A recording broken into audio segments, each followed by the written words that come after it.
بسم اللہ الرحمن الرحیم۔ U A E versus Iran اگلے 24 گھنٹے انتہائی اہم ہیں۔ انڈیا کی سانسیں بند ہو گئی ہیں اور طالبان کے سپریم لیڈر نے ایک بڑی آفر کر دی ہے۔ آپ دیکھ رہے ہیں مبشر لقمان چینل، میرا نام مبشر لقمان ہے۔ میں نے آپ کو پہلے بھی بتایا تھا نا کہ بعض قوتیں اس خطے میں امن نہیں چاہتی ہیں۔ بھارت اور اسرائیل جیسے مکار دشمن آج بھی امریکہ ایران ڈیل کو ناکام بنانے کے لیے مسلسل سازش کر رہے ہیں۔ ایران نے کل یو اے ای پر جو حملہ کیا اس پر امریکہ نے کوئی ٹھوس رد عمل نہیں دیا۔ آپ دیکھیں کہ پریزیڈنٹ ٹرمپ نے ایران کو صرف ایک دھمکی دی ہے اور ساتھ ہی یہ بھی واضح کیا ہے کہ بات چیت آگے بڑھ رہی ہے۔ دوسری جانب ایران کے وزیر خارجہ بھی اس بات چیت کی تصدیق کر رہے ہیں کہ پاکستان کی وجہ سے مذاکرات درست سمت میں جا رہے ہیں۔ اسرائیل نے پہلے یو اے ای کو اوپیک سے نکلنے پہ اکسایا، پھر مشترکہ فلائی پاسٹ کر کے ایران کو مزید اشتعال دلایا۔ اب وہ یو اے ای کو اکسا رہا ہے کہ ایران کے اس حملے کا مؤثر جواب دے۔ اسرائیلی، بھارتی اور خلیجی ممالک کا میڈیا دعویٰ کر رہا ہے کہ اگلے 24 گھنٹے انتہائی اہم ہیں اور آج رات یو اے ای ایران پر جوابی حملہ کر سکتا ہے، لیکن میں سمجھتا ہوں کہ نیتن یاہو کی پلاننگ فیل ہو چکی ہے، کیونکہ یو اے ای کو جوابی حملے کے لیے کہیں سے کوئی بڑی حمایت نہیں ملی ہے۔ آپ دیکھیں سعودی عربیہ اور قطر نے ایرانی حملوں کی مذمت تو کی ہے، لیکن جوابی حملے کے لیے یو اے ای کی حوصلہ افزائی نہیں کی، بلکہ تحمل اور بردباری کا مشورہ دیتے ہوئے پاکستان کی ثالثی کوششوں کی تعریف کی ہے۔ دوسری طرف امریکہ نے ابوظہبی میں اپنے سفارت خانوں میں غیر ضروری عملے کو واپس بلا کر پیغام دے دیا کہ اگر آپ بدلہ لینا چاہتے ہیں تو شوق سے، لیکن ہم سے کوئی توقع نہ رکھیں۔ تو میرا نہیں خیال کہ نیتن یاہو کے بھروسے یو اے ای کچھ کرنے کی جرت کرے گا۔ جس طرح جڑ سے اکڑا درخت پھل پھول نہیں دے سکتا، اسی طرح انسان بھی اپنی اصل سے بچھڑ کر آگے تو نہیں بڑھ سکتا۔ تو یو اے ای نے پاکستان اور سعودی عربیہ کے مشوروں کو نظر انداز کر کے بڑی غلطی کی ہے۔ اسرائیل پہ بھروسہ کرنے کی قیمت تو اب اس کو چکانی پڑے گی۔ افغان طالبان بھی اپنی وعدہ خلافیوں کی قیمت چکا رہے ہیں اور طالبان کے اقتدار میں آئے تقریباً 5 سال اور پاکستان پر حملے کرتے اور لڑتے ہوئے 3 سال ہو چکے ہیں۔ تو آپ ایک بات نوٹ کر لیں، پاکستان نے تنگ آ کے جب افغانستان پہ سرجیکل سٹرائک شروع کی تو حیرت انگیز طور پہ طالبان کے سپریم لیڈر ملا ہیبت اللہ اخندزادہ نے آج تک کوئی رد عمل نہیں دیا۔ ان حملوں پہ ایک لفظ نہیں بولا، پاکستان کے خلاف کوئی بیان بھی نہیں دیا، کوئی دھمکی نہیں دی، پاکستان کے خلاف کوئی اعلان جنگ کیا، نہ پاکستان کو حملے سے روکنے کی کوئی اپیل کی۔ کیوں؟ آخر اس خاموشی کی وجہ کیا ہے؟ خبر یہ ہے کہ افغان طالبان کے سپریم لیڈر ملا ہیبت اللہ اخندزادہ کو اس وقت اندرونی بغاوت کا سامنا ہے اور وہ باغی دھڑے کا تختہ الٹنے کے لیے آئی سے مدد طلب کر رہے ہیں۔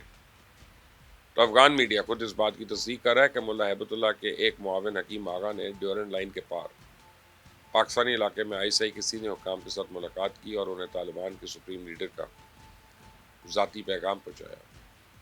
تو ملا ہیبت اللہ اخندزادہ نے آفر کیا کہ طالبان کی عادت پاکستان کے خلاف حملے نہ کرنے کی پالیسی نافذ کرے گی، پاکستان مخالف عناصر کی حمایت سے ہاتھ کھینچ لے گی اور حکم عدولی کرنے والوں کو فوری گرفتار کرے گی۔ اور اس کے بدلے میں سپریم لیڈر نے ان کا مطالبہ ہے کہ پاکستان باغی دھڑے کو ختم کرنے کے لیے ان کی مدد کرے۔ اس باغی دھڑے کی قیادت اس وقت ملا عمر کے صاحبزادے ملا عمر یعقوب اور سراج الدین حقانی کے پاس ہے۔ ملا عمر یعقوب اس وقت کابل کے وزیر دفاع جبکہ سراج الدین حقانی وزیر داخلہ ہے۔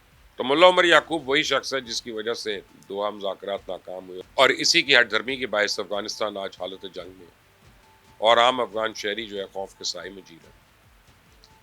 تو سپریم لیڈر ملا ہیبت اللہ نے اپنی نیک نیتی ثابت کرنے کے لیے پاکستان کو یہ آفر بھی کی ہے کہ بہت جلد ملا عمر یعقوب کو وزیر دفاع کے عہدے سے ہٹا کے ان کی جگہ مزار شریف کے گورنر ملا یوسف وفا کو تعینات کر دیں گے۔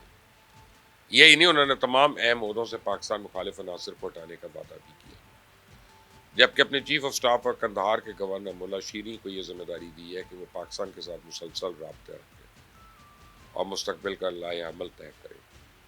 یہ تو تھا تصویر کا وہ رخ جو افغانستان ہمیں دکھانے کی کوشش کر رہا ہے۔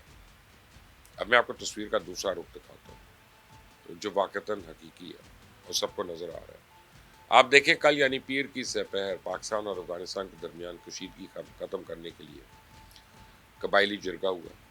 باجوڑ کنر سڑک پہ دونوں طرف سے قبائل نے باہمی اتفاق سے جنگ بندی کے معاہدے پہ دستخط کیا اور سرحد پہ امن کی ضمانت دی، لیکن اس جرگے کا نیٹ رزلٹ یہ نکلا کہ کل ہی جنوبی وزیرستان میں خودکش بمبار نے اپنی گاڑی فورسز کی چوکی سے ٹکرا دی، جس کے نتیجے میں بچوں سمیت 21 افراد زخمی ہوئے۔ اب یہ واقعہ دوپہر کے پاس ہوا۔ شام کو ہنگو میں ایک سیکیورٹی چوکی پر حملہ ہوا، جس میں ایک پیراملٹری فورس کا ایک جوان شہید جبکہ 3 زخمی ہوئے۔ پچھلے 2-3 ہفتوں کے دوران خیبر پختونخوا کے سرحدی علاقے، خاص طور پہ جنوبی اضلاع میں سرکاری ملازمین اور تنصیبات پر حملوں میں اضافہ دیکھا جا رہا ہے۔ تو اب ہم طالبان کے سپریم لیڈر کی آفر کو دیکھیں اور صرف کل کے واقعات کا جائزہ لیں تو پوری پکچر واضح ہو جائے گی۔ اصل میں افغان طالبان کی اندرونی لڑائی ایک نئے مرحلے میں داخل ہو گئی ہے۔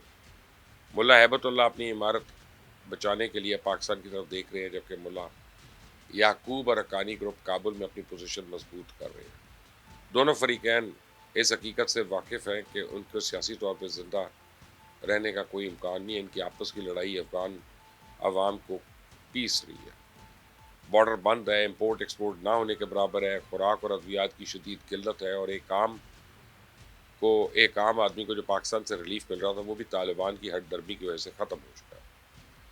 تو اب عام لوگ اپنی حکومت سے نالاں ہیں اور کسی مسیحا کے منتظر ہیں، اور تاریخ گواہ ہے کہ افغانستان پہ جب بھی برا وقت آیا اس وقت ان کو پاکستان ہی یاد آیا، اور مصیبت ٹلتے ہی کبھی اپنی 3000 سالہ تاریخ ستانے لگتی ہے اور کبھی ڈیورنڈ لائن کانٹے کی طرح چبھنا شروع ہو جاتی ہے۔ تو پاکستان تو طے کر چکا ہے اب ان کی اندرونی چپکرش میں کوئی مداخلت نہیں کرے گا۔ یہ آستین کے ہیں صاحب، بہتر ہے کہ ان کا آپس میں لڑ کے خود ہی مر جائیں۔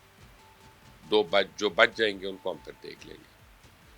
تو D G I S P R general Ahmed Sharif نے ایک بار انڈیا کو دھمکی دی تھی کہ اگر تم نے ہمارا پانی بند کیا تو ہم تمہاری سانس بند کر دیں گے، اور یقین مانے بھارت کی سانس اکھڑنا شروع ہو گئی۔ ایئر انڈیا نے بین الاقوامی روٹس اور اپنی درجنوں پروازیں غیر معینہ مدت کے لیے منسوخ کر دی ہیں۔ وجہ صرف یہ ہے کہ ایک تو تیل کی قیمت ناقابل برداشت ہے، اور دوسرا پاکستان نے ایک بار پھر انڈین طیاروں کو اپنی فضائی حدود سے گزرنے کی اجازت دینے سے انکار کر دیا۔ ویسے یہ مئی کا مہینہ بھارت کے لیے بڑا بھاری ثابت ہوتا ہے۔